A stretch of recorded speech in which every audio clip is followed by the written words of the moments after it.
él empezó a temblar, a tratar de incorporarse y no podía y temblaba y gritaba y decía que él sentía que le desgarraban el cuerpo por dentro. Le da un golpe acá en la espalda y el chico empieza a vomitar sapitos de este tamaño, vivos. Tan terrible lo que yo vi, Esteban, que yo salí corriendo. Yo sentía pasos en mi casa, yo sentía frío, yo sentía voces que me escuchaban, yo sentía, por ejemplo, que estaba sentado y sentía que me respiraban en la nuca. Al otro día me despierta Sofía, me dice, ¿ya te calmaste? Me dice, es que como tú no crees, anoche yo te puse un bolón de desespero para que tú sientas en carne propia lo que tú no quieres creer. Sofía dura con 15 años en un proceso judicial con la fiscalía del cual se libra a punta de brujería negra. Ella enferma a los fiscales, les borra los documentos, después de ver cosas tan terribles como las que vi, rituales negros en serio, pues indudablemente Esteban, que uno ya no puede negarse a aceptar que hay una cosa más allá del entendimiento.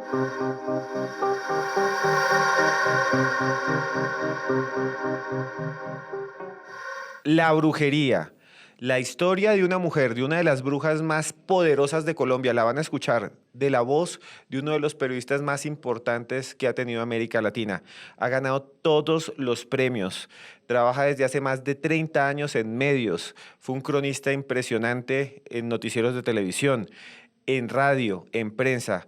Alguien que nos va a contar los secretos de la bruja más poderosa, aquella que se juntó con algunos de los jefes de la delincuencia más importantes de la historia del país y de América Latina, con políticos, con presidentes. Esto va a estar increíble, así que tienen que ver este video podcast hasta el final, hasta el final, hasta el final. Y bueno, estamos aquí con Mario Villalobos. Mario, para mí es un placer, es un honor estar con usted. Para mí, lo debo decir, yo lo admiro, su voz la escuché durante mucho tiempo en televisión, durante muchos años. Sé que usted tiene muchos premios y ahora ha estado investigando lo oculto, lo paranormal, ha estado investigando la brujería y ha encontrado un testimonio que para mí es uno de los más importantes que se ha registrado en la historia, no solo de Colombia, sino de América Latina, el testimonio de una bruja muy poderosa. Vamos a hablar de esos secretos de la brujería y vamos a hablar también de su vida. Mario, gracias por estar en Historias Paranormales. Esteban, un gustazo, como siempre, reencontrarse con los amigos, no hay nada más sabroso que eso. Y venir a charlar, porque cada que veo uno de los podcasts digo cómo charla de sabroso Esteban Cruz y en todos los escenarios que nos ha puesto la vida, en medios donde hemos trabajado, donde hemos compartido redacciones de trabajo y en espacios literarios, en almuerzos, en tintos que nos hemos tomado, siempre es un placer estar contigo. Es un fabuloso poder hablar de una historia que por supuesto yo no busqué nunca en mi vida y llegó casi que por casualidad y terminó siendo uno de los proyectos periodísticos a los que yo le aposté casi que sin querer queriendo y resultó ser, pues a juzgar por el favor que ha hecho el público con el libro, pues una de las cosas más bonitas que me ha pasado profesionalmente. Mario, antes de hablar de lo paranormal, antes de que hablemos de los temas de esta mujer y de las cosas que usted ha visto que son sorprendentes y de las historias que usted recogió, quiero que nos cuente un poco de su vida, porque ven mucho y nos escuchan también en México.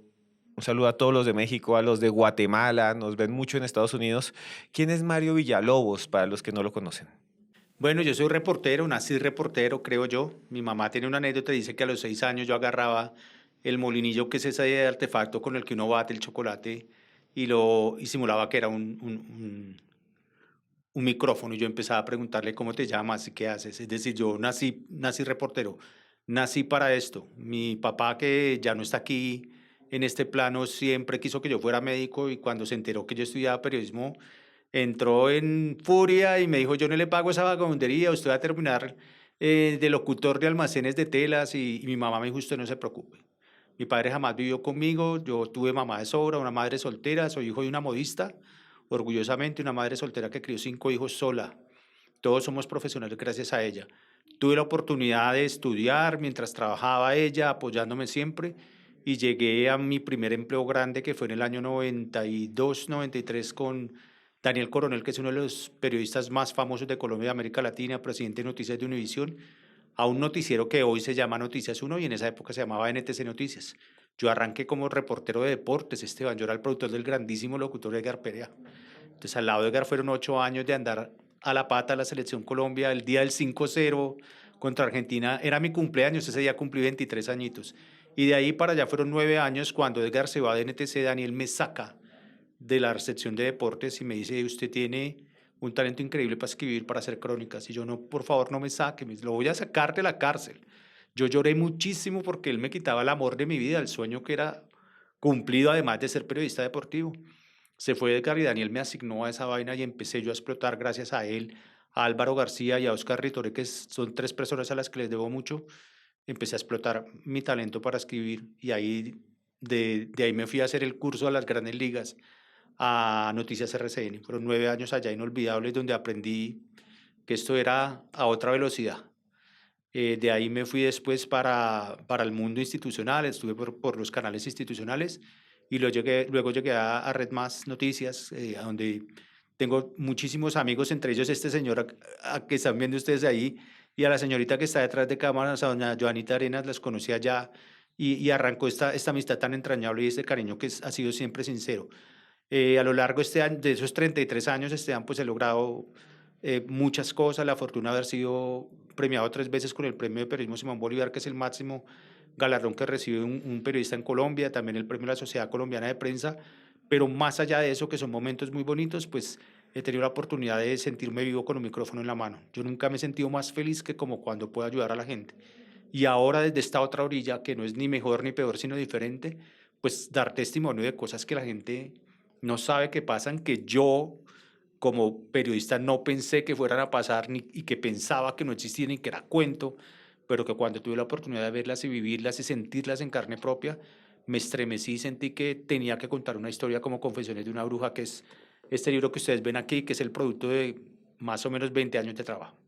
Mario, usted al comienzo, mientras estaba como periodista en noticieros, ganando premios importantísimos como el Premio Simón Bolívar, que usted nos ha contado, se lo ha ganado 3 veces, también premios de periodismo, que son de sociedades también. Usted mientras estaba en eso, usted empezó a conocer la historia de esta bruja. Al comienzo usted no era creyente, usted era una persona, digámoslo, quiero preguntarle, que no creía en nada, que era más que todo atea, más materialista, ¿es verdad? Totalmente escéptico. O sea, mi trabajo como reportero, Esteban, y la gente lo sabe, tú que eres reportero, periodista, porque para ser periodista hace falta solamente enamorarse de este que es el oficio más lindo del mundo, como lo escribió García Márquez. Mi trabajo es dudar y mi trabajo como reportero era no creer, no comer cuento.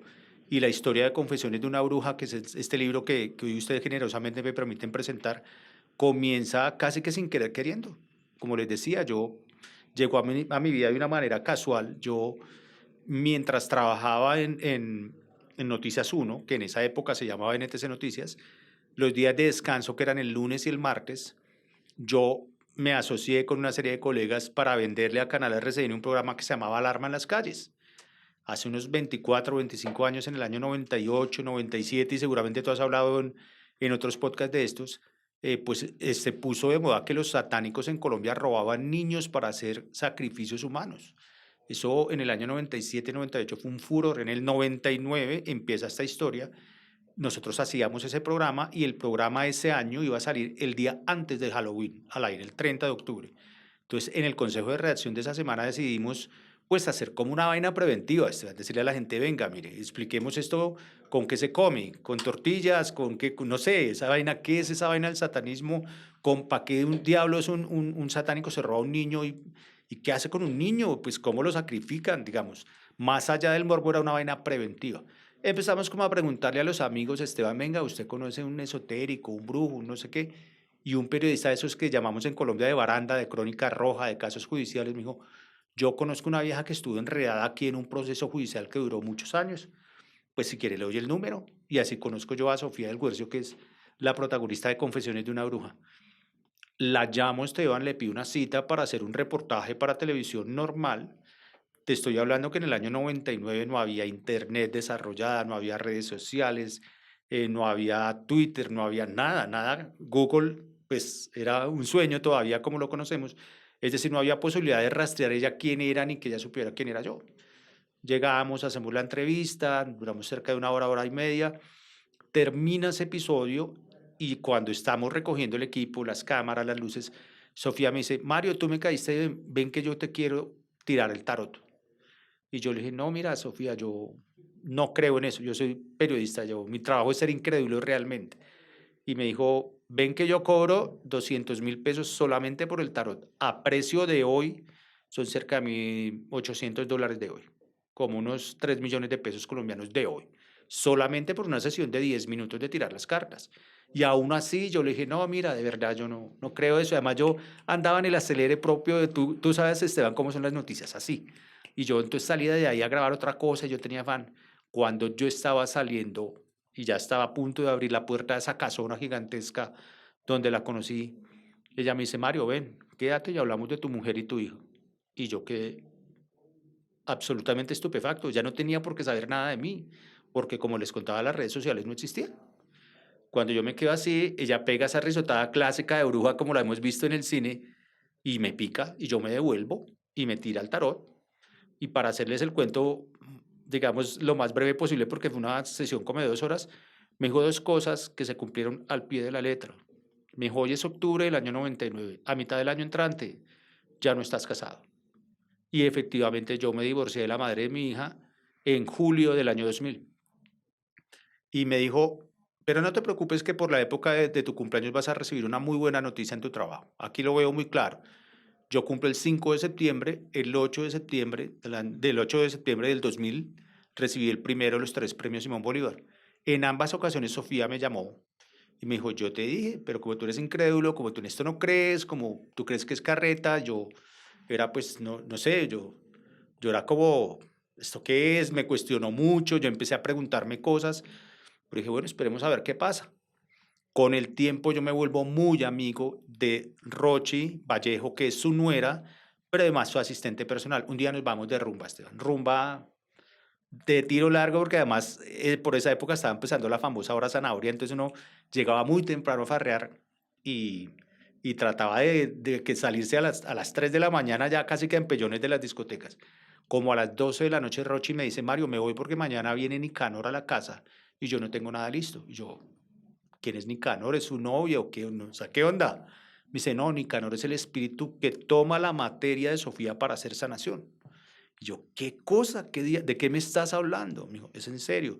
Y yo le dije, Roche, ustedes para robarle la plática a la gente hacen lo que sea, que inescrupulosos, ustedes cómo roban la gente. Me dijo, como tú no crees, te invito mañana para que vayas y mires cómo es que es el tema. Yo fui en Guayabado, o sea, muerto de la resaca de Guayabo, le decimos en Colombia. ¿Cómo es que le dicen en Venezuela? ¿Una cruda? Bueno, estaba muerto, pero fui. Llegué como a las 2 de la tarde.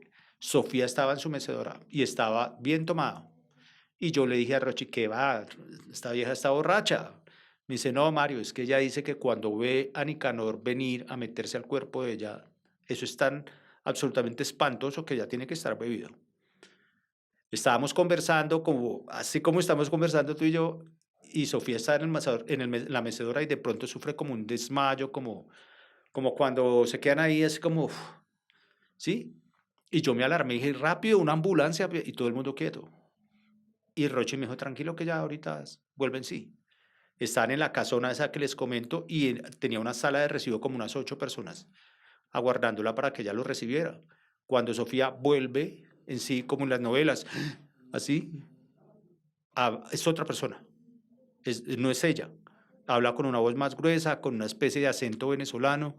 Y yo, ¿qué es esta cosa? Ella me dijo, no, ya va a empezar a hacer sanación.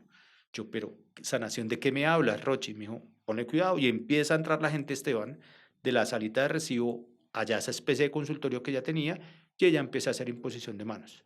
De hecho, había una chica como unos 35 años, súper bien vestida, y yo decía, para esa época, yo decía, venga, si hay una persona que por cualquier cosa, y excúsenme si lo digo muy sinceramente, pues no ha tenido la oportunidad de estudiar y la pueden cuentear y le pueden manipular, vaya y venga, pero una persona que uno ve que está bien formada, que está bien vestida, que, ¿sí? Yo le pregunté a esa chica, ¿tú qué haces aquí? Ya me dijo, a mi esposo lo sanó de un cáncer terminal y a mí me está haciendo un tratamiento porque yo quiero ser mamá y no puedo. Y yo le tengo toda la fe. Si sanó a mi marido, me va a sanar a mí. Y empieza esa romería de gente, Esteban, a entrar, a entrar, a entrar. Y yo llegué a las 2 de la tarde, salí a las 11 de la noche, todavía ya estaba atendiendo gente. A las 12 sentó, volvió y se quedó. Y cuando volvió en sí, yo le pregunté, Sofía, cuéntame qué es esto. Y me dijo, no sé. Ella no recuerda nada de lo que pasó. Ella me dice, el tipo entra, posee mi materia, y yo de ahí para allá no sé más nada, hasta cuando vuelvo en sí es como si el tiempo no transcurriera. Yo le dije, pero ¿quién es el tipo? Y empieza a contarme la historia. Entonces me habla de Nicanor Ochoa, que es una figura del chamanismo venezolano, de lo que llaman allá la corte chamarrera, de todo ese tema de María Leonza, de Guaycaipuro y de ahí para abajo. Él está como en un tercer, cuarto nivel pues en las dignidades de esa corte chamarrera. Y ella me dice, yo tenía paperas, tenía 8 años, y aquí empieza el relato en serio de Confesiones de una bruja. Ella me dice, yo tenía como unos 8 años, tenía paperas, y el tipo en medio de la fiebre se me aparece y me dice, yo voy a hacer su segunda piel. Usted ahorita no me entiende, pero con el tiempo usted se va a dar cuenta de que le estoy hablando. Me dice, Mario, pero por esa misma época, ella, recuerden, no sé si pasa ahorita lo mismo, en esa época seguramente era más severa el aislamiento por las paperas, pues porque no había la tecnología en salud que tenemos ahora. Entonces, Sofía me dice, a mí me aislaron cuando me dieron las paperas en el último rincón en el patio trasero de mi casa. Y me dijo, y por esa época, después de que yo veo esa epifanía, esa visión con Nicanor Ochoa, yo un día me asomo así digamos, por la puerta entreabierta y veo a mi abuela en la trastienda de mi casa haciendo brujería negra. Me dijo, Mario, yo me enamoré de eso para toda la vida. Yo dije, eso era lo que yo quería hacer en la vida. Y ella empieza ahí, Esteban, esta historia del bien contra el mal en la vida de Sofía. Una niña que está destinada por, digamos que por la fuerza superior, llámala a Dios, llámala como quieras, para hacer sanación, para hacer el bien, pero que se enamora del mal, porque su abuela a los 9 años le empieza a contar cosas y le empieza a enseñar cómo hacer rituales de brujería negra, negra, pero en serio. A la edad en la que Sofía debería estar jugando con una muñeca con Barbies, jugaba con muñecos pero de vudú. Y ahí empieza esta historia que está relatada acá.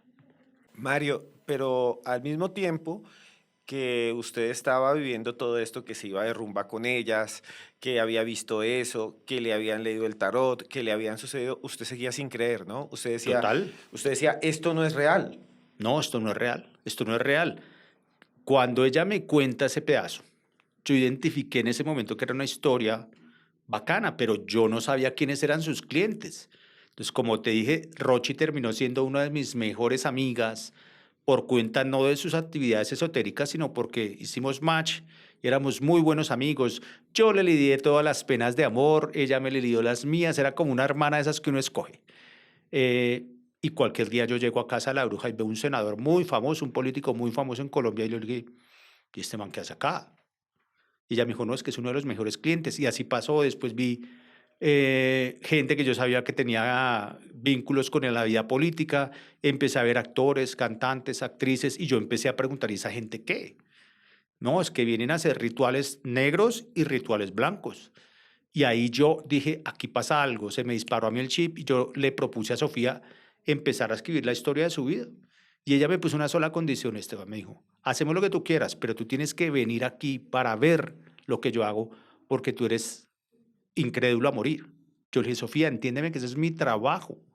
Un reportero tiene que ser, digamos, incrédulo por naturaleza, si no, no es periodista. Y ella me dijo, ¿te le mides o no te le mides con mis condiciones? Y yo le dije, sí, hagámoslo. Y yo empecé como desprevenidamente, Esteban, a ir. Ya para esa época yo ya no trabajaba los fines de semana, trabajaba en RCN de lunes a viernes, pero el sábado y el domingo yo me iba a hacer reportería, trabajo de campo, que consistía en llegar a las 10 de la mañana, ya no vivía en esa casona, vivía en otro sitio, y a ver a qué iba la gente. Ya me permitía tomar apuntes, grabar algunos sonidos con grabadora de la época, ¿no? De cassette. No teníamos todavía celulares para grabar, ni cámaras de video para grabar. Y yo le preguntaba, ¿y esto qué? Y empieza ese desfile de gente. Y para resumirlo, eran paramilitares, guerrilleros, esmeralderos, ladrones de poca monta, sicarios, prepagos, actores, actrices. Todo lo que se pueda imaginar empezó a hacer ese desfile por la casa de Sofía. Y yo seguía sin creer hasta cuando tuve que empezar a ver cosas que desafiaron mis sentidos y que me obligaron a mí a cuestionarme qué estaba pasando y entender que ahí había una frontera más allá de lo que yo creía en el plano físico. Mario, antes que nos cuente esos momentos en que usted cambió, que usted dijo, aquí hay algo que sí existe, algo paranormal, porque lo vivió. Quiero que nos cuente un poco sobre ese ambiente, lo que usted vivía en esa casa, lo que usted observaba cuando investigaba. esas personas que iban. Si puede darnos algún nombre, no lo puede dar. Si no, también cuéntenos sobre estas personas famosas que sé que van a salir en otro libro. Usted ya va a nombrar, en el libro lo nombra, pero también va a nombrar a esas personas como para que la gente sepa quiénes eran estas personas que llegaban de repente a la casa de ella, que eran desde gente muy poderosa en el mundo del AMPA, ladrones, malandros, maleantes, capos, comandantes de la guerrilla, comandantes paramilitares, políticos, senadores, ministros, pero también cantantes. Y también había ahí gente famosa, actores de la farándula. Si nos puede contar algo de eso, si puede. Por obvias razones hay un tema de confidencialidad que no nos permite dar nombres, pero en el libro yo cuento y doy tantas pistas que quien lo lee sabe de quién estoy hablando. Es muy fácil. Pero un poco el resumen, a Casa Sofía iban tres grupos de personas: criminales, poderosos y famosos, movidos por dos sentimientos muy bestiales que despertaron en mí, Esteban, una curiosidad que yo no pude frenar: el miedo y la venganza. Los poderosos, llenos de plata, de estatus social, de posición, de poder, valga el pleonasmo, se movían por el miedo de que otra persona les fuera a quitar ese puesto que habían ganado. ¿Sí? Y te estoy hablando de senadores, y lo mismo de senadores y de políticos como de narcotraficantes. Entonces tú veías grandes capos de la droga muertos de miedo porque alguien les iba a disputar el terreno. Entonces se hacían rituales como las famosas aseguranzas y los blindajes para que si les disparaban no les fuera a pasar nada, que ya ahorita les cuento un poquito con más detalle. Y el otro sentimiento era la venganza. Y ahí, pues, con el perdón de ellas, la gran mayoría eran mujeres que quiero ver a Mario Villalobos o a Esteban Cruz de rodillas a mis pies porque hay una cosa de despecho bestial. Y entonces empezaba la bruja, que para la época era absolutamente inescrupulosa y mataba gente por encargo, porque ella misma nos lo relata en el libro, pero además en muchos conversatorios que hemos tenido, cuenta cómo llegaban a ponerle a plata de hoy 2.000, 3.000, $4.000 en efectivo para matar a alguien. Ella decía: ¿cómo lo quiere, lento o rápido? ¿Quiere que se seque? ¿Quiere que lo seque físicamente o quiere que le provoque un dolor? Y empieza un proceso en el que ella va al profundo de ese abismo de la brujería negra y se vuelve adicta a las drogas, y se vuelve adicta al alcohol, y se vuelve adicta a la plata, al poder.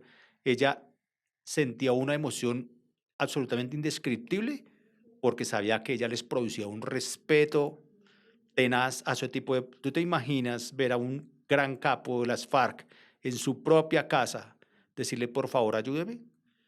A un tipo que después murió en un bombardeo, y al que le recogieron muchísima información valiosa que demostró que las FARC estaban vinculadas con el narcotráfico, algo que era un secreto a voces, pero que no había cómo probarlo hasta ahora. Todo el mundo sabe de quién estoy hablando. Allá estuvo y le rogó que por favor le hiciera unas aseguranzas para que evitar que la fuerza pública lo capturara. O un tipo o un grandísimo político que hoy es uno de los tipos más importantes del actual gobierno en Colombia, al que ella le deshizo un matrimonio en cuestión de días, porque él tenía una amante, y esa amante se negaba a que el famoso político se casara, y le pidió a la bruja que terminara con ese matrimonio y terminó con ese matrimonio.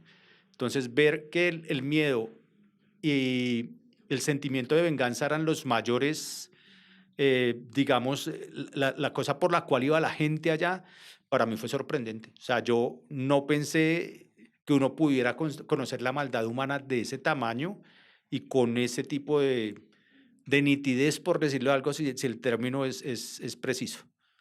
Yo sé que en el libro están muchas cosas y lo van a encontrar los que nos están viendo. Confesiones de una bruja, van a encontrar en el libro esto.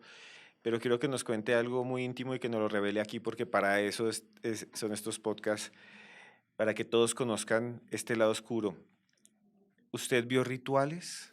Todos. Cómo eran esos rituales? Absolutamente aterradores, Esteban. Yo tenía un reto, y es que yo sigo, aún hoy, después de todo lo que vi, sigo siendo incrédulo porque soy reportero y esto es una enfermedad terminal. Yo me voy a morir reportero. No conozco el primer ex periodista, eso no existe. Sí, yo hace año y medio me retiré de los medios, tomé otro camino, estoy en otros proyectos personales y profesionales, pero llega a pasar algo en la calle y a Joana le consta que yo en mi maleta cargo mis micrófonos y mi cámara, porque si pasa algo yo voy a ser reportero. Pero vi todo lo que uno tenía que ver. desde cómo ella ponía hacía un ritual con cocos para ligar a alguien que quería tenerlo sentimentalmente, hasta ver a un chico vomitar sapitos del tamaño de una falange. Vi de todo lo que hay que ver y salí corriendo muchísimas veces, además de experimentar en carne propia eventos paranormales, como que yo sentía mucho frío en mi casa, como que yo me dolía mucho la cabeza, como que yo me sentaba, Esteban, después de una sesión de esas, a desgrabar manualmente todo lo que yo grababa con la grabadora de la época, que era una grabadora de cinta de cassette. Y yo ponía play, me ponía los audífonos para empezar a transcribir porque no había la tecnología que hay ahora de transcripción automática. En una ocasión, o uno en varias ocasiones, yo ponía la cinta, le ponía play y me sonó así. Yo dije, ah, no, se le acabaron las baterías. Le cambiaba las baterías y seguía sonando igual. En el fondo yo oía ruidos de fondo de voces que nunca estuvieron ahí, porque mi trabajo de reportería era, yo miraba un ritual, tomaba apuntes y cuando terminaba le decía a Sofía, ¿esto para qué es? ¿Esto para qué es? Y le grababa el ritual, ¿sí? O a veces yo estaba sentado en el computador, que no son los computadores poderosos que tenemos hoy, y estaba en el procesador de texto, yo duraba toda una mañana y un domingo, dele, escribía, hacía mi pausa activa, paraba, y cuando regresaba estaba borrado todo, todo. Y yo, ¿pero qué es esto? Y volvía, paraba, hacía otra cosa, volvía a prender el computador y estaba otra vez, en el punto donde yo lo había dejado, ¿cierto? O sea, se me borraban cosas, yo sentía pasos en mi casa, yo sentía frío, yo sentía voces que me escuchaban, yo sentía, por ejemplo, que estaba sentado y sentía que me respiraban en la nuca. Cuando yo me asustaba, llamaba a Sofía y le decía, ¿qué diablos es esto? Me dice, es que como tú no crees, hay energías que te quieren hacer sentir que esto sí existe, Mario. Sí, o sea, yo todavía, aún hoy, sigue siendo incrédulo porque me toca, pero después de ver cosas tan terribles como las que vi, rituales negros en serio, de los cuales tuve que salir corriendo, eh, pues indudablemente, Esteban, que uno ya no puede negarse a aceptar que hay una cosa más allá del entendimiento.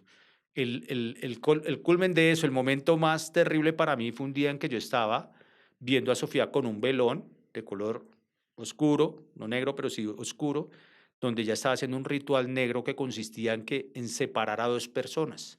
El ritual consiste en que cogen el velón, le escriben 7 veces alrededor el velón de la persona de la cual te quieres separar. Entonces Esteban mandó a rezar a fulana para que no, para que lo deje en paz sentimentalmente y ella hace una invocación en la que dice que sus olores personales y corporales se van a repudiar, dice que no se va a poder volver a cruzar sus sendas ni sus caminos, etcétera. Todo esto está narrado en el libro con lujo de detalles, está la transcripción de los rituales. Y yo le dije, ¿qué estás haciendo, Sofía? No, que un velón de separación. Y le dije, ¿ustedes qué más se van a inventar en la vida? O sea, como seguía siendo muy incrédulo. Ese día yo llego a casa, Esteban, y yo me acuesto normal, como 11 de la noche, a las 2 o 3 de la mañana, yo me despierto, como en las novelas, así, sudado, y de un momento a otro yo empiezo a llorar y a llorar y a llorar y desesperado, y yo empiezo a llamar a mi hija, a mi mamá, a mis hermanos, una de ellas viviendo en Nueva York, el otro en Panamá, yo, mis hermanos, mis sobrinos, llamé a todo el mundo enloquecido. Digamos, entré en un estado tan terrible, yo temblaba y lloraba, que tuvo mi hermano que venir hasta mi apartamento, darme agüita de hierbas como me daba mi mamá de niño, hasta que yo me pude calmar. Y me dieron una pastilla para dormir. Al otro día me despierta Sofía, me dice, ¿ya te calmaste? Y yo le dije, ¿y tú cómo sabes que yo pues no estaba calmado? Me dice, es que como tú no crees, anoche yo te puse un bolón de desespero para que tú sientas en carne propia lo que tú no quieres creer. Ese día yo me puse furioso, furioso, Esteban. Dejé de hablarle a Sofía. Dejé de hablarle como más de un mes y el libro paró ahí. Fue una de las primeras veces que el libro paró. Ya me dijo, es para que tú creas, Mario. Yo le dije, nunca, jamás en la vida, Sofía, me vuelvas a hacer eso. Ustedes no se alcanzan a imaginar lo que uno sentía cuando estaba. Yo sentía que a mi hija le iba a pasar algo, sentía que a mi mamá le iba a pasar algo. Mi papá, con quien yo tenía una relación bastante distante, lo llamé esa noche. Él vivía pues, en su pueblo natal, en Choachí. Mi papá, pues, que mi papá yo lo llame a las 3 de la mañana, pues es un poco como fuerte, ¿no? No, aquí todos estamos bien y todos estamos bien y mi hermano yo, a mí me va a dar algo, yo entré como tenía una idea de que iba a suceder una tragedia. Mi hermano llegó, me abrazó y me apretaba, yo era soltarme, le decía, suélteme que yo tengo que ir a ver a mí. O sea, como un loco desesperado. Cuando ya me pasó a mí la furia, Rochi, que era la canciller, me llamó. Me dijo, mira, que Sofi quiere que vengas a la casa y a charlar y hagamos las paces. Y yo le dije, ¿qué pasó? Y me dijo, yo necesitaba hacerlo para que tú entendieras. Ese día, Sofía, Esteban, ese día que Sofía hizo eso, mm, digamos que mi incredulidad se partió en dos. Ese día yo dije, carajo, esto es de otro nivel. Este es el siguiente nivel.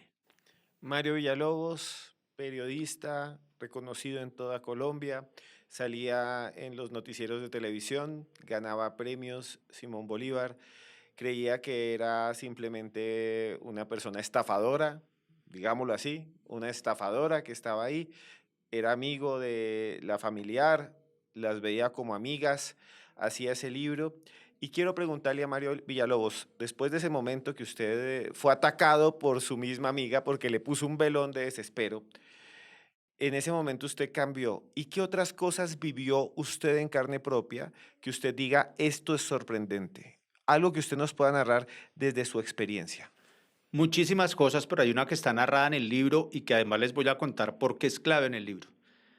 Sofía tenía un vecino, un chico que era hijo de una vecina, cuyo hijo era un chico de unos 22, 23 años, grandísimo, un 4x4, como les gusta a las mujeres, así, grandote, así, súper musculoso, adicto al gimnasio, eran ingenieros, chico, tocayo tuyo.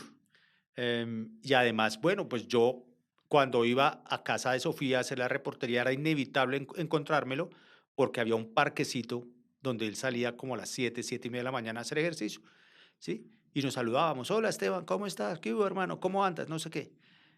Un día yo pues por tema de trabajo yo me tuve que ausentar y duré como un mes, 2 meses sin volver donde Sofía. El día que volví, yo lo veo bajando en un taxi con la mamá, así, delgadito, parecía un palillo. Había perdido peso, no sé qué. Y le dije a la mamá, doña Lucila, ¿qué pasó con Esteban? Y me dijo, no, hermano, lleva mucho tiempo pues enfermo, no quiere comer, digamos, no sé qué le pasa, está mal. Yo le sugerí, pues, no sé, qué le dicen los médicos, qué opción ha contemplado. Me dijo, ¿por qué no me haces un favor y le dices a Sofía que si me recibe? Y yo le dije, doña Lucila, no juegue con fuego. Usted no sabe de qué está hablando. Y se puso a llorar. Me dijo, por favor, no me diga que no. Lléveme donde Sofía y yo. Me ahí entre la espada y la pared, Esteban. Llevamos al chico. Sofía le dice, lo primero que hay que hacer es leer el tarot. Le leen el tarot y le dice, a usted le hicieron una brujería brava. Una mujer así, así, así, así. Y esa mujer se llama fulana. Y el tipo quedó así. Y le dijo, y hay que actuar ya porque a usted eso que ya le está haciendo lo está secando. Por esa es la razón por la cual usted está perdiendo tanto peso. Además, lo habían llevado a todos los médicos y los médicos dijeron, no tiene nada. 50 exámenes médicos, no tiene nada. Usted está sano. Pues un tipo acostumbrado a ir al gimnasio todos los días, pues está sano. Entonces lo manda a comprar cosas para hacerle digamos, para quitarles un hechizo que le habían hecho, una brujería muy negra. Y la gente siempre se imagina que las brujas trabajan con cosas muy locas como el nido de pájaro macuá y las hierbas de no sé qué y el velón así ya está. No, ella le dice, las materias no hacen nada, lo que hace la sanación es el poder del esotérico. Y le dice, vaya y me compre, pero tiene que ser usted mismo, una lata de aceite de oliva extra virgen, tiene que ser español y unos limones, tráigame eso, no más. Y yo, pues, sentí como que tenían necesidad como un espacio privado ahí, Esteban. Le dije, bueno, Sofi, me voy. Me dijo, no, no, no, no, quédate que yo necesito que tú veas esto, porque lo que va a pasar ahí aquí es bien heavy, bien pesadito. Y yo, pues bueno, me quedé. Ella trae el aceite de oliva, lo traen, ella lo pone en un vaso nuevo, en un vaso de cristal normal, como en el que tomamos jugo. Hace una invocación, le echa los limones y ya para ese momento ya había caído bien la noche. Dijo, vamos a poner esto a la luz de la luna, denle una pastilla al chico para que se despierte, lo vamos a despertar a medianoche, para que duerma y lo despertamos a medianoche. Efectivamente lo toman, él se había tomado ya el aceite y lo pusieron a dormir. Cuando ella lo despierta, lo lleva a una camilla, Esteban, como las que vemos en los hospitales. El tipo se acuesta, ella empieza a hacerle una imposición de manos de la cabeza hacia el vientre y con la mano izquierda levantada a decir unas oraciones que van a encontrar aquí, transcritas en el libro. Como a los 3 minutos el tipo empieza a gritar como un loco y a sudar. Y yo ahí mirando, y yo, Dios mío. Y Sofía me dijo, no te vayas. Yo estaba con Rochi también allá adentro en un espacio como no el consultorio, sino como una salita contigua, donde estaba esa camilla.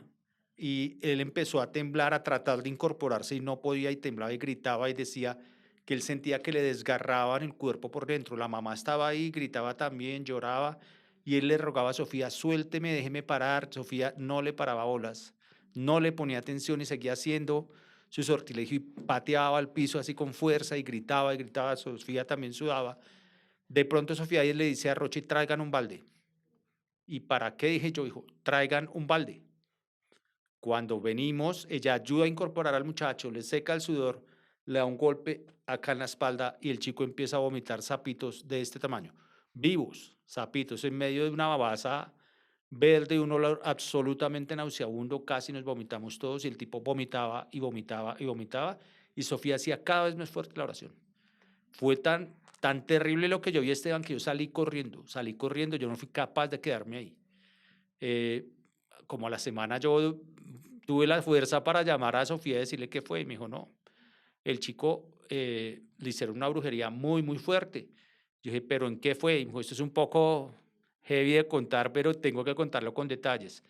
La chica cogió una toalla íntima usada y con ese fluido hizo un sortilegio con un brujo negro también y ese brujo le entregó un líquido en un frasquito chiquito que ella tenía que administrarle en gotas al muchacho. Entonces habían roto su relación, pero seguían haciendo como amigos y cada vez que iban a tomar café o jugo o una bebida, ella aprovechaba para echarle eso y eso lo empezó a secar. Entonces la historia fue muy terrible, pero lo que viene a continuación es todavía más increíble. Un día llega a consulta con Sofía un cantante colombiano muy, muy, muy famoso. En el libro están las pistas para quien quiera saber quién es. Es tan fácil saber quién es que no es solamente, no es, basta con leer para que sepan quién es. El tipo llega con unos síntomas terribles, no podía cantar. Llevaba 6 meses de médico en médico. Y los médicos le decían, usted no tiene nada, usted tiene sus nódulos, no tiene nódulos en las cuerdas vocales, o sea, usted está bien. En ese momento de su carrera, ese cantante no era el dios que soy, es decir, si no cantaba, no comía.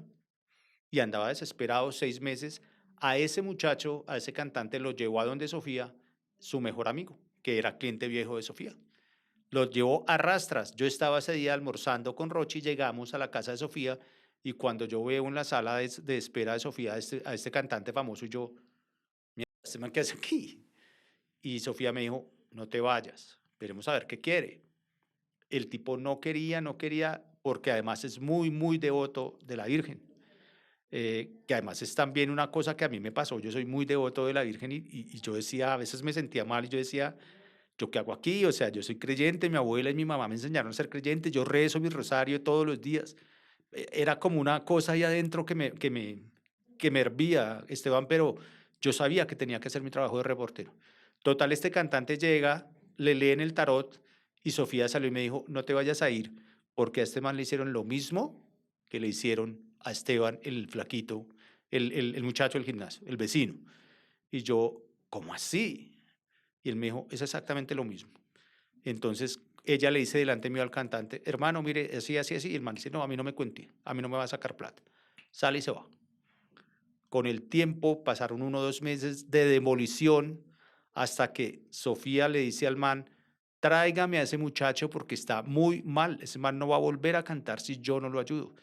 Lo llevaron a trancas y a mochas, así como a la fuerza, casi a rastras llegó y Sofía le cuenta la historia de Esteban, el niño al que ya había sanado.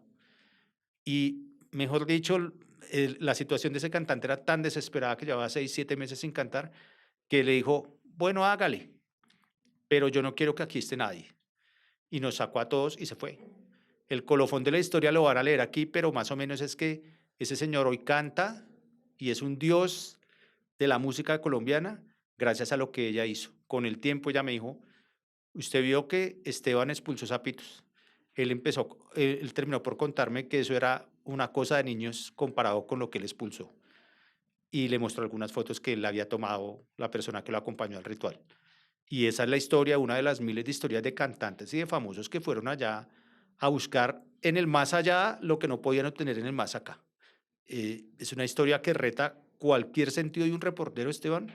Yo vi el tratamiento de Esteban y cuando ese muchacho se volvió, el cantante se volvió el dios que es hoy, Sofía me dijo, ese man me debe la carrera a mí. De hecho, hoy todavía, él viene a Bogotá, en ese tiempo todavía Sofía vivía en Bogotá, ya no lo vive acá, pero venía a Bogotá y la invitaba a los conciertos, la invitaba a los conciertos. Y la abraza y le dice, tía, usted es como hermana a mi mamá, yo le voy a usted mi carrera. Ese es uno de los cantantes muy famosos que fue allá. Hoy, y ahí, pues, digamos, hay muchísimas historias también de todo ese tipo de criminales poderosos y famosos que acudieron a que ella les ayudara, ¿no? Cuando ella ya había dejado la magia negra, porque pues sufrió un golpe espiritual y personal en el que perdió 2 hijos por andar metida en ese mundo y recapacitó.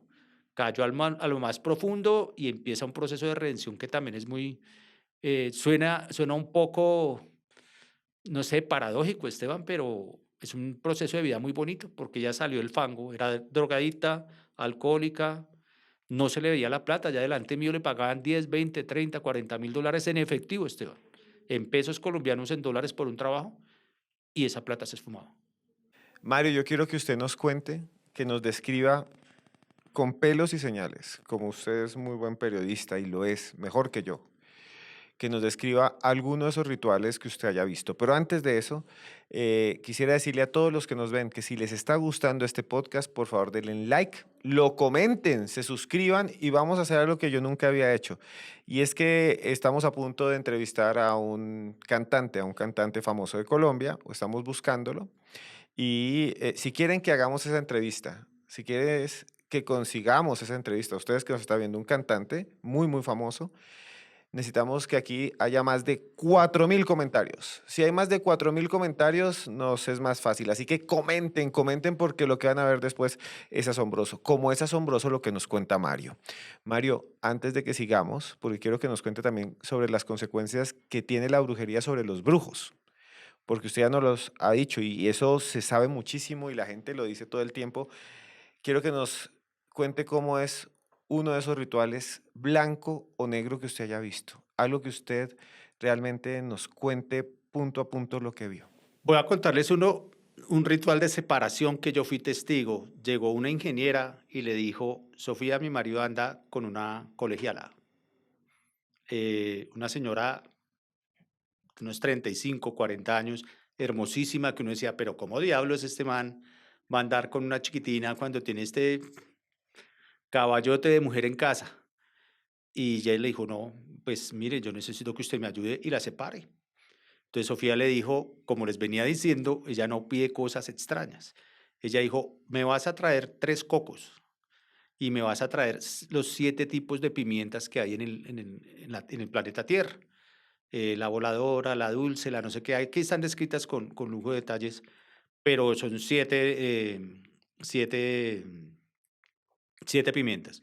Me vas a traer leche recién ordeñada de una vaca primeriza, el calostro, que llaman el calostro bovino de una vaca primeriza, que era como lo más difícil de conseguir, porque el resto un coco vas a la plaza de mercado y lo consigues, ¿cierto?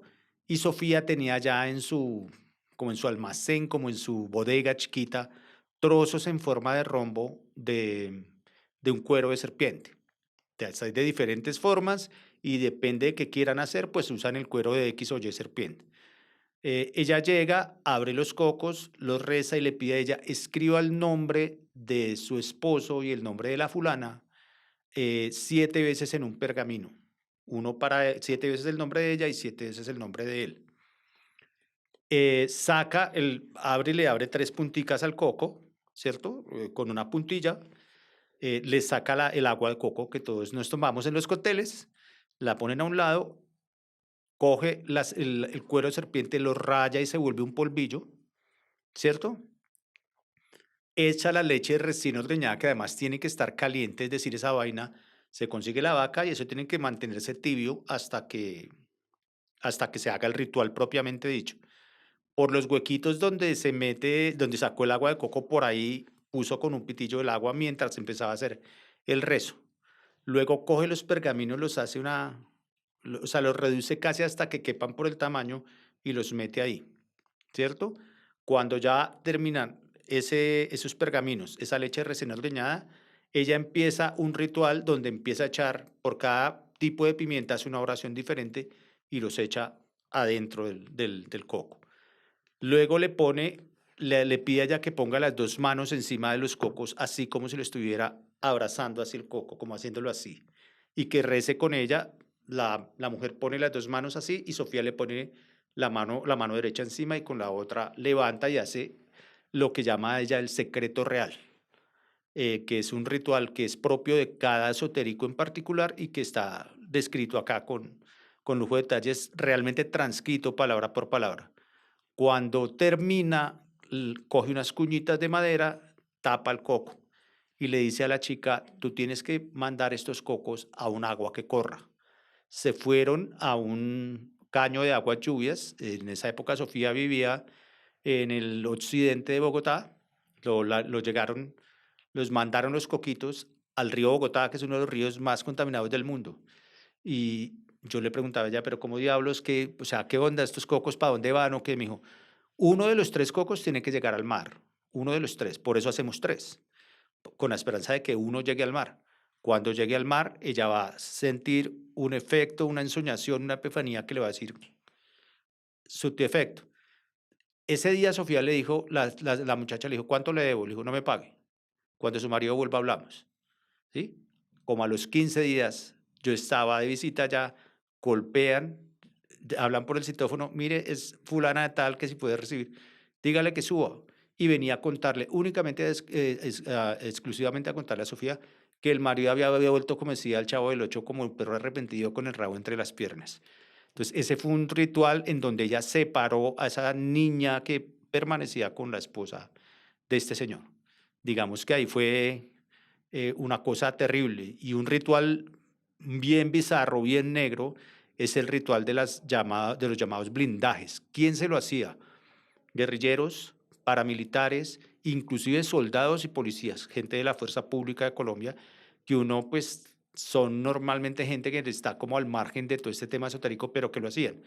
¿A quién se lo hizo particularmente? Y está narrado en uno de los capítulos más emocionantes de Confesiones de una bruja, a un jefe de las FARC.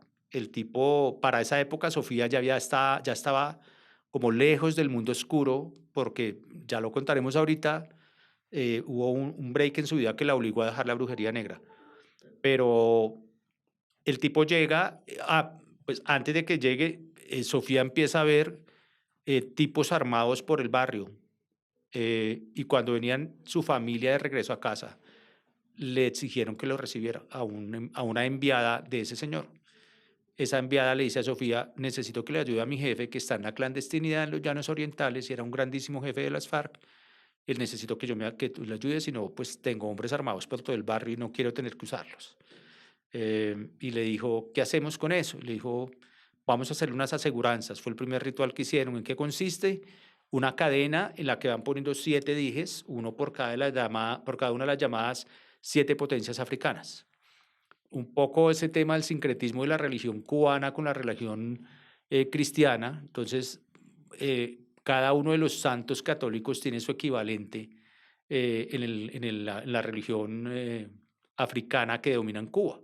Entonces colocaban los 7 dijes y ella hacía una invocación a Yemayá, a Babalú, a todos los 7 potencias africanas y le entregó esa cadenita como parecida como a esta que tengo yo acá.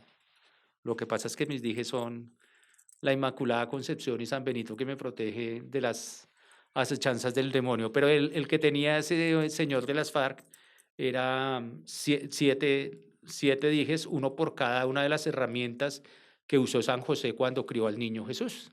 Entonces, un formón, un martillo, un yunque y las ponían acá.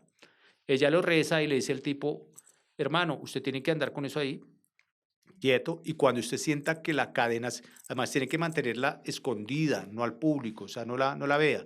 Pero cuando usted sienta que esa cadena se calienta, está muy fuera de la temperatura normal, váyase, hermano, porque lo está persiguiendo. Efectivamente, como al mes, mes y medio, quienes éramos reporteros de noticias en ese momento vimos cómo la policía llegó a hacer un operativo gigantesco con avión fantasma, con reconocimiento térmico, con toda la tecnología posible en ese momento a ese grandísimo jefe de las FARC que se les voló. El comandante de las fuerzas militares sale a decir en televisión, encontramos la sopa caliente, la cama desordenada, encontramos un arsenal de información, discos duros, fotografías que demuestran que las FARC trabajaban con el famoso cartel de los soles del narcotráfico de los militares venezolanos. Pero a este tipo que estábamos buscando se nos voló. ¿Sí? Otro ritual, como les decía, es el del famoso blindaje. A casa de Sofía llega un ganadero. Ojo con esta historia porque es increíble. Llega un ganadero, ella no lo conocía, eh, y el ganadero le dice, mire, yo necesito que usted me haga rituales de protección para mis negocios, ¿no? Y ella empieza a, pues, a hacerle rituales y el tipo siempre llegaba con una escolta, Esteban, 8, 9 tipos. Un día llega la escolta del tipo y le dicen, el jefe ya viene, mientras tanto, pues lo esperamos acá. Y uno de esos escoltas le pregunta a Sofía, oiga, doña Sofía, ¿usted, es cierto que usted también puede hacer los famosos blindajes? Y ella suelta la risotada y le dice, hermano, usted tendría que trabajar 3 días para pagarme un trabajo de esos. ¿En qué consiste para que la gente lo sepa? Son unos tatuajes que se hacen esas personas al margen de la ley en diferentes sitios del cuerpo. Las muñecas, la nuca, el pecho, la espalda y las pantorrillas. Son 7. Los tienen que hacer en alguna época, se abrían literalmente la piel y se ponían una pequeña cruz de oro y por eso en esa época se llamaban los niños de oro. Sofía los hacía diferente, los hacía con un tatuador que era un iniciado por ella con tinta blanca virgen. Le tatuaba las siete cruces al tipo. Hacía un ritual que está aquí descrito con pelos y señales y al final de eso lo que resultaba era que el señor recibía disparos a quemarropa, sangraba, pero no moría. Cuando el tipo viene, Sofía le cuenta, mire que sus escoltas están con ese cuento. Y el tipo era igual de incrédulo a mí. Y dice, ay tía, mire, hágale toda esa vaina a los muchachos que yo a usted la respeto y le voy a pagar. Y ella le insistió, hágase el blindaje, mire que usted está en peligro. Y el tipo no le quiso parar bolas. Ella no sabía quién era un ganadero que había venido, un cliente normal. ¿Eh? Le hace el blindaje a los escoltas, pero él no se lo deja hacer. Y ya después no volvió, como a los 6 meses, ella ve en televisión que había muerto uno de los más grandísimos jefes paramilitares que tuvo Colombia, y este sí lo podemos decir con nombre propio porque ya murió, era Miguel Arroyave, jefe de uno de los bloques más sangrientos de las Autodefensas Unidas de Colombia.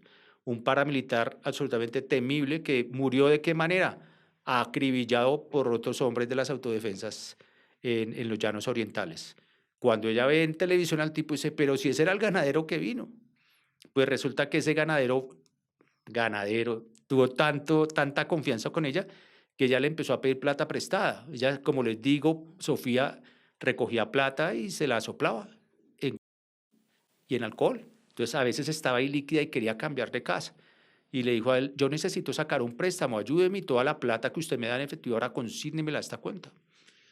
Muere el tipo y como a los 2, 3, 4 meses, en un periodo muy corto, Sofía recibe una citación de la fiscalía donde le dice, usted está recibiendo platas de empresa fachada de este señor.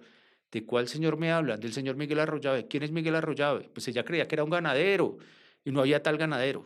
Y aquí empieza otra historia en la que Sofía dura con 15 años en un proceso judicial con la fiscalía del cual se libra a punta de brujería negra. Ella enferma a los fiscales, les borra los documentos, a una de esas fiscales la accidenta, consigue una ropa íntima de ella, le hace un sortilegio y la vieja cuando venía a la diligencia judicial se estrella en un carro, se parte una pierna y dura 6 meses, cambian el fiscal, vuelven y cambian, llegan a audiencia, el fiscal no llega, se enferma, se le borran los documentos, aquí está narrado todo.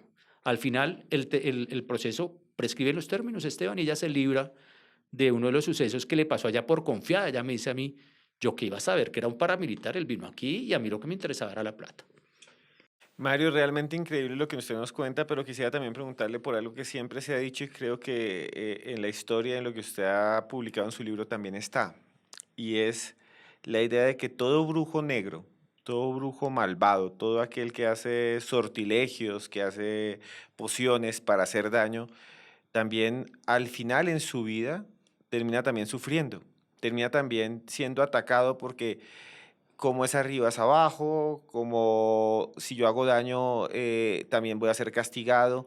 Usted que estuvo al lado años, una década, más de una década conociendo a Sofía, se dio cuenta que ella también de alguna manera, como usted nos ha dicho, tenía problemas, tuvo más, pero también sufrió por haber hecho este tipo de magia negra. Esteban, ella tiene una frase muy famosa, así como ella decía una frase en el apogeo de su inescrupulosidad, por fin lo pude decir bien, en el apogeo de su gloria esotérica, de su amor por la brujería negra, ella tenía una frase bestial, decía, Dios en el cielo y Sofía en la tierra. Así de arrogante era, porque ella mataba a distancia, mataba gente por encargo. Después cambió esa frase por, para un brujo, otro brujo. Y aquí en Confesiones de una bruja se narra exactamente una historia de redención. La gente siempre me pregunta, ¿por qué usted decidió escribir eso? Yo dije, pues porque es una historia que al final es una historia de redención. Es una moraleja de 204 páginas. No te metas con lo que no te tienes que meter. Si no lo pudo hacer ella, que tenía el don de nacimiento, imagínese lo que puede ser para cualquiera de nosotros que no conocemos ese tema. Pero un poco como tú lo preguntas, ella se metió con tantos brujos negros, con tantas cosas negras, cayó al más profundo de ese abismo, que un día empieza a recibir ensoñaciones y epifanías en sueños donde ella dice, un día yo me despierto y tengo cara a cara lo que ustedes llaman el diablo. Sí, yo dije, ¿cómo así, Sofía? Me dijo, pero no es como ustedes se lo imaginan, un macho cabrío con cuernos que rompen el cielo, que huele horrible. No, era un tipo absolutamente divino, el tipo, el ser más humano el ser humano más hermoso que yo haya visto. Olía delicioso, o sea, en medio de esos sueños tenía la capacidad de oler, de percibir los aromas. Y él dijo, Sofía, tú eres totalmente arrogante. Tú te metiste con los míos, pero conmigo no. No te atrevas. Y como tú no has querido aprender, yo te voy a dar donde más te duele. Pero en medio de esa arrogancia ya no entendía de qué le estaban hablando. Un tiempo después, ella sueña cómo se van a morir dos de sus hijos. Exactamente cómo, cuándo, hasta la ropa que tenían vestida. Entonces, el primero que muere es el mayor, que se llamaba Alejandro Arturo, que era el esposo de Rochi, mi gran amiga, la canciller. Alejandro Arturo era el hijo mayor. ¿Qué hacía él? Tenía unos taxis y unos buses urbanos en Barranquilla y Sofía sueña cómo lo van a matar en un parqueadero por robarle un portafolio donde llevaba el producido del trabajo de los taxistas y el bus durante una noche. Y ella lo llama y le dice, hijo, mira, no te vayas para allá, vente para Bogotá que te van a matar, te van a matar. El tipo no le hace caso, ay, mamá, no, mira, no, no me jodas la vida, madre, déjame trabajar que yo tengo bocas que mantener, porque ya para esa época Rochi tenía los tres hijos, que son los tres nietos a los que Sofía ha criado amorosamente, porque además es una abuela absolutamente alcahueta. Es un ser humano que ustedes no se alcanzan a imaginar, más allá de si es bruja o no. Ella sueña cómo van a matar a Alejandro Arturo. El día que lo matan, en el momento en que lo matan, ella se despierta llorando y dice, búsqueme a Alejandro Arturo, lo mataron, lo mataron, lo mataron, y efectivamente lo mataron. Cuando eso sucede, ese mismo personaje se le aparece y le dije, te cobré la cuota inicial, viene más. Y ella, no, no, no, no, no, no, no, no puede venir más. Seguía siendo arrogante. Poco después, su segunda hija, que tenía un vínculo muy estrecho con el mundo político, trabajaba en el Congreso. Esa es la razón, entre otras cosas, por la cual a Sofía llegaron muchísimos senadores y políticos colombianos vía su hija, a través de su hija. Ella sueña cómo va a morir su hija y cualquier día la niña, en medio de esa varaunda, ese oropel en que ella andaba, consumiendo drogas, consumiendo alcohol, fumando todos los días, eh, Sofía olvidó a su hija y su hija estaba atrapada en el tema de la depresión, Esteban, que no es un cuento, la gente no ha entendido que la depresión es una enfermedad muy terrible. No se habla de Bruno y sí se debería hablar, ¿no? La chica se deprime, pero la mamá creía que dándole plata y comprándole cosas iba a tratar de eso. Un día la niña ya había tenido dos intentos el tercero fue el último. Ella se toma unas pastillas para dormir, tal como lo soñó Sofía, y se intoxica. Y la única hija que le queda viva hoy a Sofía se da cuenta que su hermana está haciendo un tercer intento de suicidio. Le alcanza a advertir y le alcanzan a llevarla al hospital. Pero camino al hospital, en el carro, Alexandra, la última hija viva de Sofía, va conduciendo, Sofía va atrás, con su hija en sus brazos y la hija se le muere en sus brazos. Lo último que le pide es, mamá, por favor, no más, no más, no más, sálgase de eso. Para ese momento, Sofía ya se había hecho cargo de sus 3 nietos. Rochi, pues estaba muy cerca de ella y le quedaba Alexandra, su única hija viva. Y ese episodio donde pierde a su segunda hija parte la vida de Sofía en dos y entiende que ya no tiene posibilidad sino de tocó el fondo y volver a salir. Y empieza otra lucha diferente, Esteban, porque es que ella dijo no más brujería negra, pero no era tan fácil como proponérselo. Ella era la bruja de los paracos, la bruja de los narcos, la bruja de la guerrilla, de los poderosos, de los famosos, y era la depositaria de los secretos de todos. Cuando ella quiso salirse, la amenazaron de muerte 1000 veces. Ya estábamos haciendo el libro. Por eso el libro se demoró 20 años, porque Sofía tuvo que perderse, salir del país muchas veces porque le iban a matar.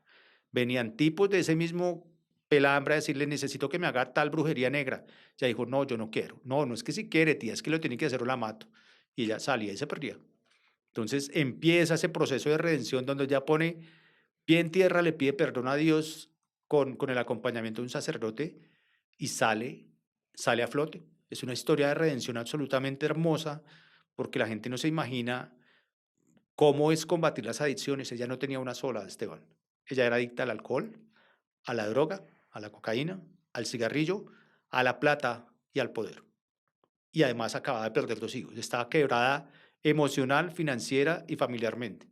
Y tuvo la entereza de salir al otro lado. Y hoy da testimonio de que ese no es el camino correcto. Ella hizo todo lo que podía hacer una bruja, desde matar gente hasta decretar hechizos para proteger a criminales muy, muy peligrosos, hasta perder 2 hijos y salir al otro lado.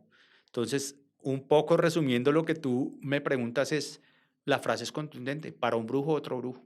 Y hoy ella ya está retirada de ese tema de la brujería negra.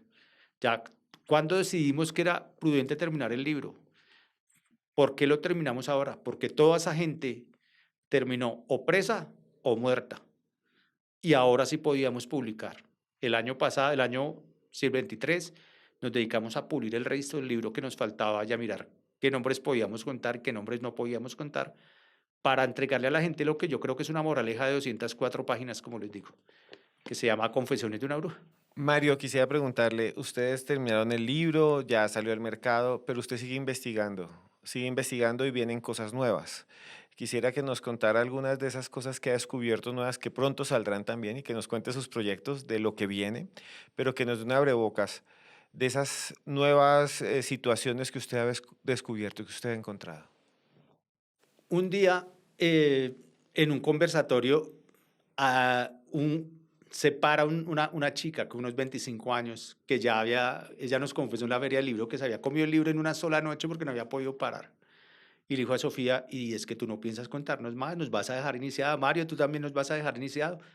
Y yo voy a ser muy sincero la primera vez que hablo de esto, Esteban, y lo hago porque estoy entre amigos. Yo no quería escribir un segundo volumen. Yo sentía que ya había contado una historia muy épica. Yo no soy escritor, yo soy periodista y Bueno, voy a mi... ahora sí es escritor. Ahora sí, bueno, lo juzgarán ustedes que son los que tienen la potestad de decirme si lo hicimos bien o no. Yo lo único que puedo decirlo es que lo hice de la manera más honesta posible pensando en dejar una moraleja que creo que se logra en el libro. Y cuando dijo eso esa niña, Sofía y yo hicimos match y nos volteamos a mirar. Fue en plena feria del libro, ahorita en mayo.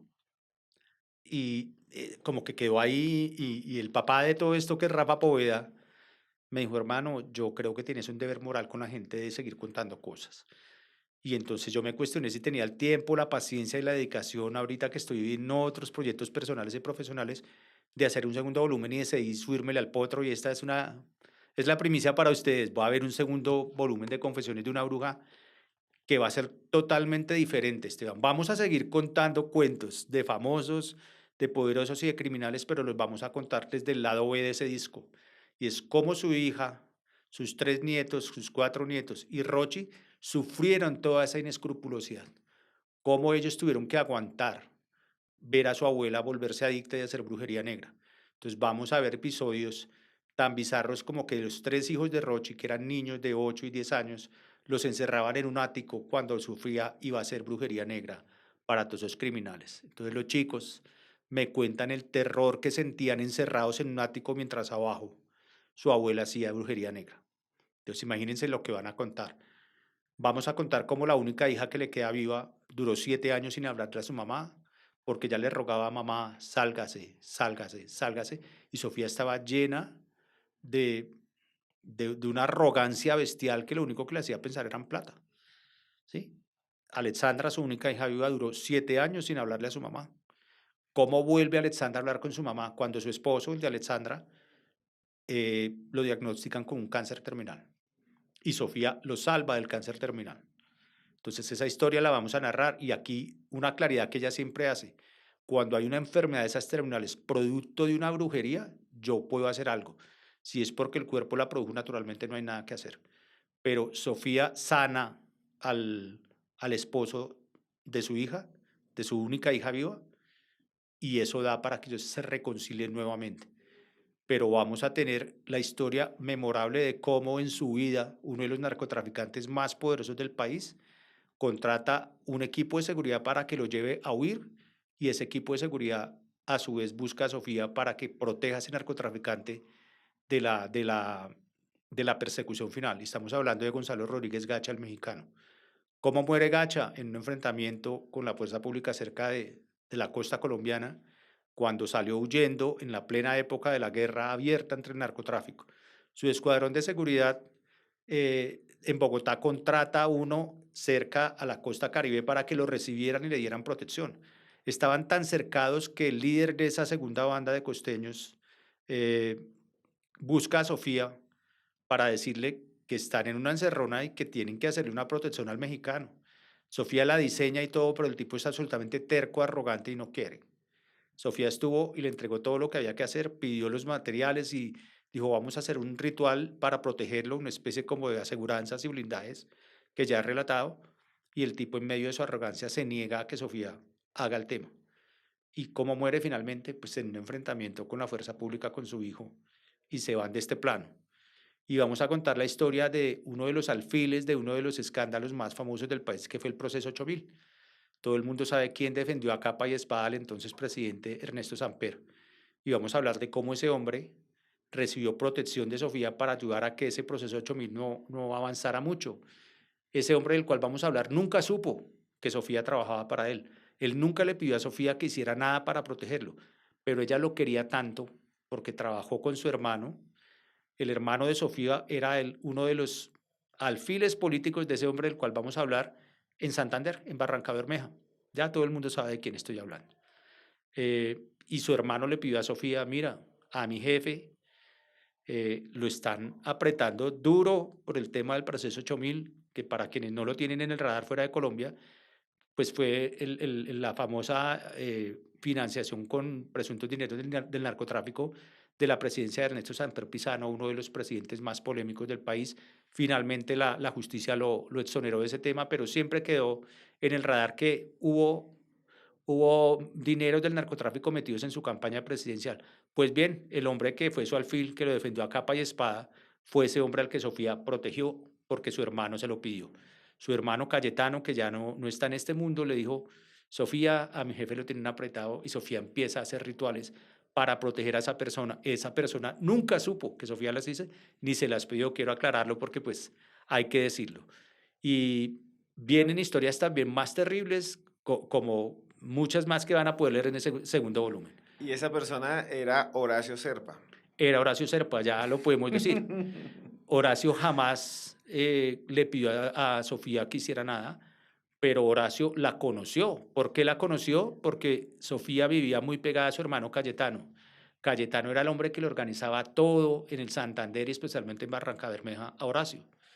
Cuando Horacio se ve inmiscuido en todo ese escándalo del proceso de 8000 y se convierte en el escudero del presidente Samper, Cayetano le pide a Sofía que haga cosas para proteger a Horacio, para mejorar su oratoria, para protegerlo de fuerzas oscuras que querían matarlo, porque ahí había un tema de narcotraficantes de por medio. Entonces, Horacio jamás supo que Sofía hizo algo, pero Sofía nos va a contar en este segundo volumen hasta el último detalle de cómo ella protegió a Horacio Serpa gracias a trabajos esotéricos y muchísimas más historias Todo eso condimentado con todo ese carne y hueso que le queremos poner del lado oeste, Juan, de cómo sus nietos, su hija, su nuera sufrieron esa inescrupulosidad de Sofía cuando estaba en el apogeo de su arrogancia de que ya no creía en nadie. Y bueno, ya llegamos al final de este video podcast. Yo quiero decirle a usted muchas gracias, Mario, por estar con nosotros. Mario, quisiera al final que usted nos dijera dónde pueden conseguir su libro, dónde pueden buscarlo usted también, porque mucha gente quisiera de pronto entrevistarlo, buscarlo, preguntarle cosas, llevarle historias, dónde lo pueden conseguir, dónde pueden conseguir su libro y si nos puede dar un mensaje final para todos los que nos están viendo desde Estados Unidos, España, Australia, México, Argentina. Bueno, nada, Confesiones de una bruja. Si están en Colombia, fácil, librería Lerner, la Nacional, la Panamericana. Si están fuera del país, en México, en Europa, en Estados Unidos, testigodirectoeditorial.com o por Amazon lo pueden encontrar. Quienes quieran conversar conmigo rápido, muy fácil, @Marito Villalobos en Instagram, por ahí podemos charlar para que comenten y nada, Esteban, el mensaje final a la gente es el de siempre. No se metan con lo que no saben, no toquen eso, déjenlo ahí quietico. Si se acerca un brujo a su casa, adiós, sáquenlo de su vida. Si no pudo manejarlo ella, que tenía el poder desde niña, imagínense lo que puede pasar con uno de nosotros que inescrupulosamente puede creer que puede dominar lo que está más allá. Y el agradecimiento para ustedes por la generosidad de leernos y a Esteban por este espacio, el cariño a Joana, a todo el equipo de trabajo, pues nada, el agradecimiento por abrirme esta puerta para poder hablar de este tema. A todos ustedes que están ahí, muchas gracias. Si llegaron hasta aquí es por algo y entonces ya mismo le van a dar like. Denle like ya mismo acá. Suscríbase. Si nos quieren apoyar, ahí hay un corazoncito y nos pueden ayudar dándole un super chat. Y bueno, después de toda esta historia que nos ha contado Mario Villalobos con su libro Confesiones de una bruja, yo recordé una historia que leí cuando era niño. Cuando era niño yo estuve en un colegio de Bogotá, quisiera contarles a todos aquí al final, que era un colegio campestre, era un colegio medio hippie.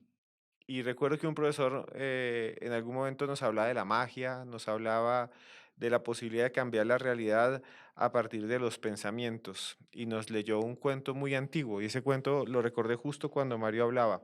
Quisiera narrarles, es muy corto, narrarles esa historia porque realmente le hace uno pensar sobre su vida. Es un cuento europeo. Cuentan que hace mucho tiempo iba un peregrino rumbo a una catedral y cuando iba caminando por un camino al lado de bosques, en medio de lagos, montañas gigantes con picos llenos de nieve, pasó al lado de una montaña y había tres hombres, había tres personas trabajando con martillos, rompiendo la montaña, sacando bloques. El peregrino se le acercó a uno de ellos, al primero que vio, y le dijo, ¿qué es lo que haces? ¿Qué estás haciendo? Y el hombre le respondió, nada, lo que usted ve es que es ciego, es que usted es tonto, es ciego, vea, estoy sacando un bloque de acá, estoy sacando un bloque de la montaña.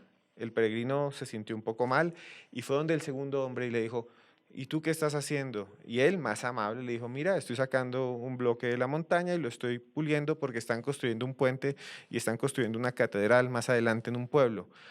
¿Y por qué haces eso? No, porque con esto gano dinero, con esto como, con esto hay tragantina para la casa.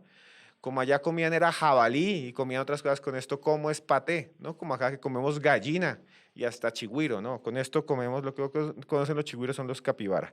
Con esto yo como. Y él dijo, ah, bueno, está bien, y siguió. Y se encontró con el último hombre que estaba haciendo, los tres hacían lo mismo, y le preguntó, ¿y tú qué haces? Y él dice, estoy sacando esto de la tierra, estoy sacando esto de la pared.